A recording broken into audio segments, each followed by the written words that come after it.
ज्योतिरादित्य सिंधिया। धन्यवाद सभापति महोदय। आपने मुझे एक मौका दिया राष्ट्रपति के अभिभाषण के चर्चा पर अपने सुझावों को और सोच विचारों को प्रकट करने के लिए। राष्ट्रपति का अभिभाषण सभापति महोदय एक सरकार की सोच को दर्शाता है, किस दिशा में इस देश को ले जाना चाहते हैं, किस दशा में इस देश को छोड़ना चाहते हैं, सरकार की क्या दृष्टिकोण है, उनकी नीति और नीयत किस तरफ दर्शाती है। ये राष्ट्रपति के अभिभाषण में उसके प्रमाणित तथ्य हमें मिलते हैं। मैं पिछले 2.5 दिनों से अपने भाजपा के साथियों को सुन रहा था और मैं समझता हूं कि कहीं ना कहीं शायद वे भूल गए हैं कि वे अब विपक्ष में नहीं बैठे हैं लेकिन सत्ता में बैठे हैं। पूर्व के बारे में सदैव चर्चा करने के लिए जनता ने आपको यहां नहीं बिठाया था, आपको यहां बिठाया है भविष्य के बारे में चर्चा करने के लिए। और जिस तरीके से अगर एक गाड़ी में एक गाड़ी वाहक जो गाड़ी चला रहा है वो आगे देखने के बजाय सभापति महोदय वो अगर रियर व्यू मिरर में देखते जाए तो फिर खुदा ना करे लेकिन कोई दुर्घटना ना हो जाए। मैंने देखा है पिछले 2.5 दिनों में सरकार में बैठकर एक गनीमत होनी चाहिए, एक सोच विचारधारा होनी चाहिए, लेकिन offence is the best form of defence, ये प्रवृत्ति हमें देखने को मिली। वार के पहले ही पलटवार कैसा किया जाए, इसकी भी दर्शना हमें आज पिछले 2.5 दिनों में मिली। और कोश्यारी जी ने ठीक कहा कि राष्ट्रपति के अभिभाषण में राष्ट्रपति जी ने श्यामा प्रसाद मुखर्जी जी का संदर्भ दिया था और उन्होंने कहा था कि उन्होंने कहा, और मैं कोट करूंगा, कि भारत की सबसे बड़ी शक्ति उसकी समृद्ध आध्यात्मिक और सांस्कृतिक विरासत है, अनकोट। 10 महीने में उस विरासत की क्या स्थिति है? घर वापसी का एक वातावरण हम देख रहे हैं, भाई भाई के बीच में, धर्म धर्म के बीच में टिप्पणी का वातावरण हम देख रहे हैं। और जो पार्टी इस देश को कहती थी कि हम असूलों के आधार पर आगे बढ़ेंगे, हम अपने असूलों के साथ समझौता नहीं करेंगे, मैं एक ही प्रश्न सरकार से पूछना चाहता हूं कि अभी टीवी चैनलों पर चल रहा है कि सत्ता बनाने के लिए गठबंधन की बात चल रही है कश्मीर में, तो अनुच्छेद 370, आर्टिकल 370 पर आप लोगों का क्या रुख है, उसके साथ आप समझौता करने जा रहे हैं कि नहीं, इसका प्रश्न मैं आप लोगों से पूछना चाहता हूं। आज देश की जनता जवाब चाहती है इस विषय पर। एक नई सरकार जरूर आई है 10 महीने पहले, लेकिन यह सरकार सभापति महोदय अब नई नहीं रही। हम लोग ने नारे बहुत सुने, अच्छे दिन, एक भारत श्रेष्ठ भारत, सबका साथ सबका विकास, लेकिन अब ये क्लीशेज बन चुकी हैं। देश की जनता की उम्मीद पर अब धीरे धीरे पानी फेरी जा रही है सरकार के बारे द्वारा। और जो इस सरकार का चरित्र हमने देखा है 10 महीनों में, एक यू टर्न का चरित्र, मैं 2-3 उदाहरण सभापति महोदय देना चाहूंगा। जब यूपीए सरकार आधार स्कीम को लेके आई थी, डायरेक्ट बेनिफिट ट्रांसफर स्कीम को लेके आई थी, जब हम उस तरफ बैठ रहे थे और हम आपकी बात इधर से सुन रहे थे, बहुत आलोचना हुई, बहुत विरोध किया गया। और आज पिछले 10 महीनों में आपने आधार स्कीम और डायरेक्ट बेनिफिट ट्रांसफर स्कीम तो आपने अपने गले को लगा लिया और गांव-गांव तक आप ढंढोरा पे। और वही स्थिति इंश्योरेंस बिल के साथ, जब हम इंश्योरेंस बिल लेके आए थे आपने पूर्ण जोर विरोध किया, और आज उसी इंश्योरेंस बिल को आप आगे ले जाना चाहते हैं। जब आप विपक्ष में बैठे थे तब उस समय में कहा गया था कि काला धन हम वापस लेके आएंगे, इस देश के एक एक नागरिक के बैंक अकाउंट में 15 लाख रुपए डाला जाएगा। और आज क्या स्थिति है सभापति महोदय? राष्ट्र पार्टी, सत्ताधारी पार्टी के अध्यक्ष स्वयं सभा में कहते हैं कि भाई अरे छोड़ दो, ये तो केवल चुनावी जुमला था। हमारी सोच और विचारधारा, नीति और नियत में इतना अंतर नहीं होना चाहिए। पिछले 9 महीने में हमने देखे हैं, इस संसद में बैठे हुए 10 महीने में 8 अध्यादेश पारित हुए और इस पर विस्तृत तरीके से इस तरफ से मुद्दे उठे, उस तरफ से मुद्दे उठे पिछले 2.5 दिनों में। और इनमें से 8 अध्यादेशों में से 7 शीतकालीन सत्र के 15 दिन के बाद एक के बाद एक ठकाठक इशू हो चुके। और हमारे संविधान में और हमारे नियम में, संसद के नियम में क्या लिखा गया? अगर कोई आपातकालीन स्थिति हो, विषम परिस्थिति हो, तो जरूर अध्यादेश लाना चाहिए, लेकिन that must be the exception, not the rule. राष्ट्रपति जी ने भी गणतंत्र दिवस पर जब अपना उद्बोधन उन्होंने देश को दिया था, उन्होंने कहा अध्यादेशों के बारे में कि बिना चर्चा के किसी कानून को पारित करना लोकतंत्र के लिए अच्छा नहीं। अगर कोई अनावश्यक रूप से पारित किया जाए, पेश किया जाए, तो मैं समझता हूं सभापति महोदय, ये तो संसद के अधिकारों का हनन होगा। ये इन अध्यादेशों के बारे में हम थोड़ा चर्चा करें। ई रिक्शा का अध्यादेश आप लेके आए। 900 अनअधिकृत कॉलोनियों दिल्ली की, उनको अधिकृत करने के लिए आप अध्यादेश लेके आए। इसका मूल मंत्र क्या था? कि दिल्ली में चुनाव हो रहे हैं, लेकिन दिल्ली की जनता और दिल्ली के नागरिकों ने आपके माया जाल को ध्वस्त कर दिया। 32 सीटों से आप 3 सीट पे पहुंच चुके। आप कांग्रेस मुक्त भारत की बात करते थे। आप कांग्रेस, ठीक है, हम मानते हैं, पर आप कांग्रेस मुक्त भारत की बात करते थे। ये तो बीजेपी मुक्त दिल्ली बन चुकी है इस चुनाव। इसके बाद सभापति महोदय, हमने भी बहुत सुना, अब सुनने की क्षमता रखिए। इसके बाद सभापति महोदय 2 और अध्यादेश आए। कौन से? एक TRAI चेयरमैन के बारे में और एक persons of Indian origin PIO के बारे में। और इनका क्या मूल मंत्र था? मैं तो इतना ही कहूंगा कि शायद प्रधानमंत्री जी की मन की बात का मुद्दा था। जब यूपीए सरकार ने खाद्य सुरक्षा योजना पर अधिनियम लेके आए थे, तब इसका कड़ा विरोध हुआ था। राजनाथ सिंह जी ने विरोध किया, सुषमा स्वराज जी ने विरोध किया, मेरे भाई शाहनवाज हुसैन जी ने बहुत विरोध किया कि ये एक्सेप्शन होना चाहिए, रूल नहीं होना चाहिए। संसद में चर्चा करने के बिना आप अध्यादेश कैसे आप ला सकते हो? और आज जब यही लोग सरकार के कर्ता धर्ता बन चुके हैं, तब अध्यादेशों का एक्सेप्शन नहीं, मैं तो क्या कहूं, शताब्दी एक्सप्रेस नहीं, लेकिन बुलेट ट्रेन तो नहीं मिली जनता को, लेकिन अध्यादेशों की बुलेट ट्रेन मिल गई संसद के सामने।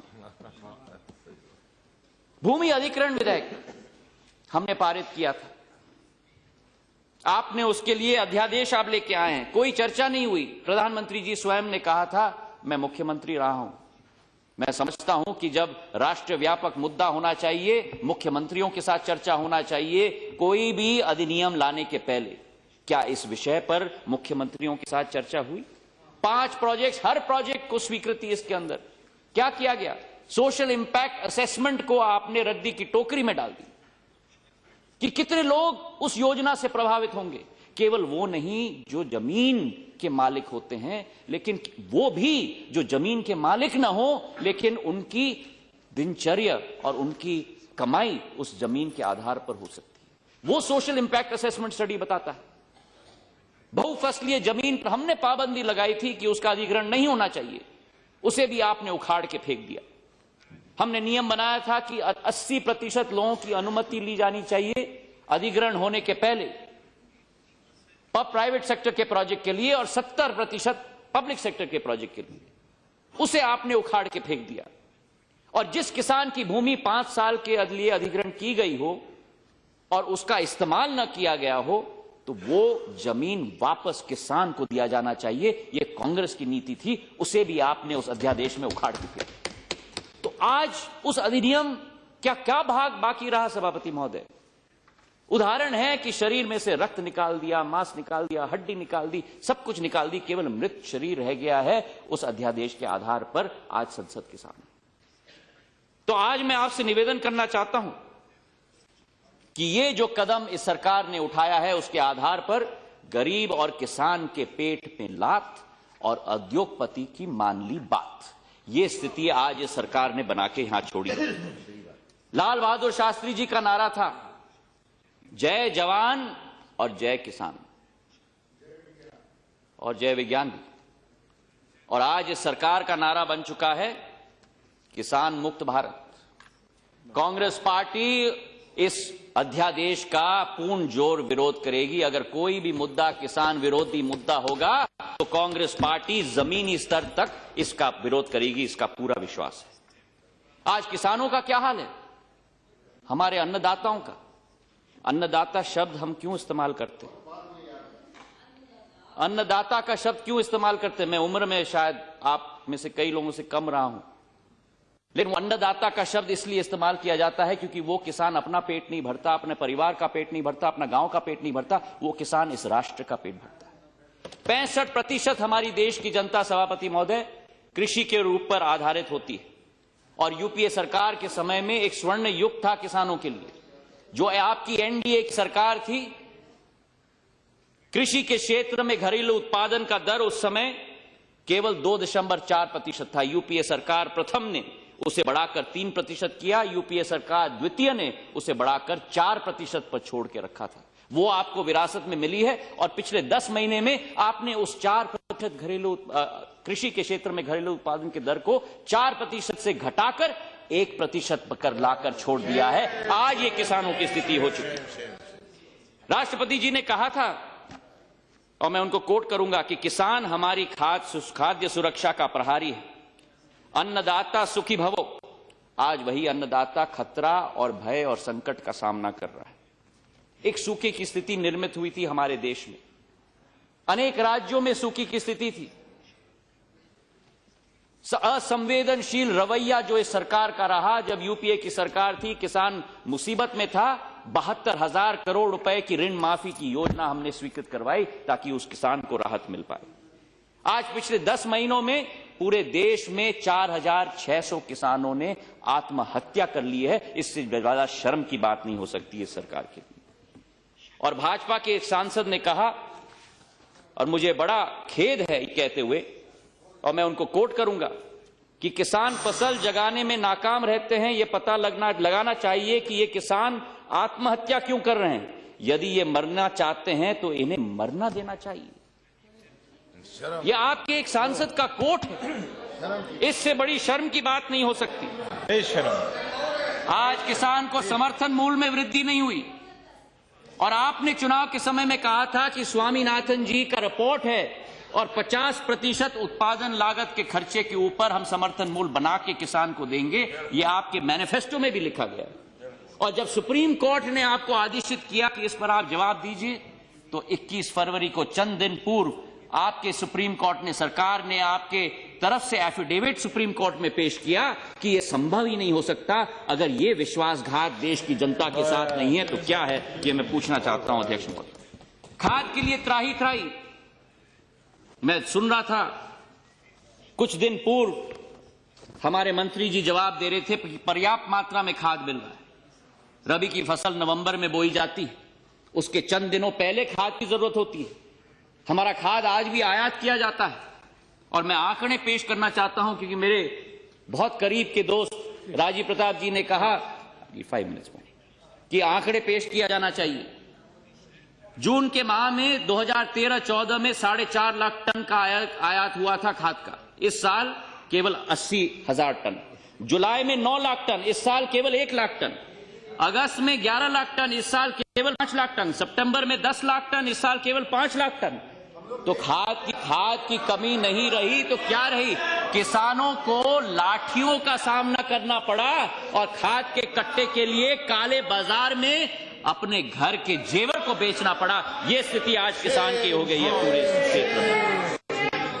किसान के लिए बोनस की प्रक्रिया समाप्त कर ली, खाद की प्रक्रिया समाप्त कर ली, और चुनावी समर में जो मार्केटिंग के स्लोगन्स दिए गए थे, मेक इन इंडिया, बड़े भारत, जन धन योजना, बात की गई थी जनधन योजना के बारे में सभापति महोदय। 12.5 करोड़ अकाउंट जरूर खुले हैं, मैं इस पर वाद विवाद में नहीं पड़ना चाहता, पर क्या हम लोग जानते हैं कि उन 12.5 करोड़ अकाउंट्स के अंदर 8.5 करोड़ अकाउंट जनता के जीरो बैलेंस के अकाउंट हैं उस योजना के अंतर्गत। इससे बड़ी शर्म की बात नहीं हो सकती। मेक इन इंडिया की योजना आप लोगों ने कहा, आज सामाजिक स्थिति क्या है?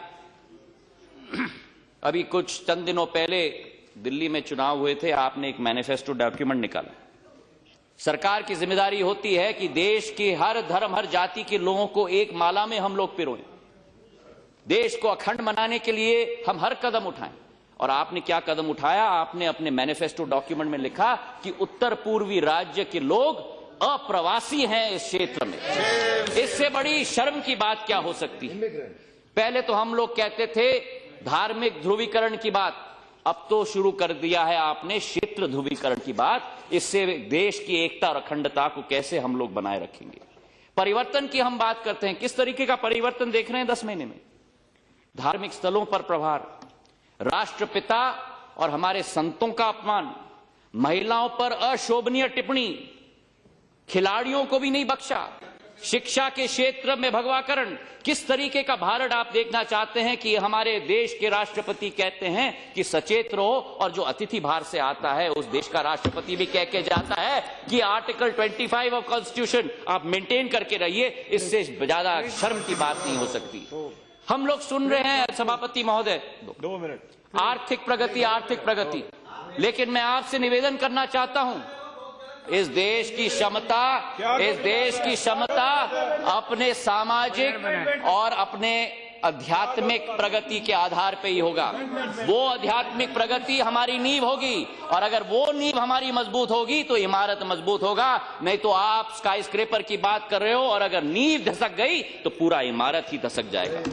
पिछले 1 साल का आप मूल्यांकन करो, सांप्रदायिक सद्भाव की गौरवशाली इतिहास इस देश की कलंकित हुई है। आर्थिक प्रगति का सपना केवल सपना रहा, और स्वयं हित से हटकर हमें देश हित की बात करनी चाहिए। महात्मा गांधी जी ने कहा था, and I quote, "There is enough in this world for everybody's need, but there is not enough in this world for everybody's greed." Unquote. Thank you.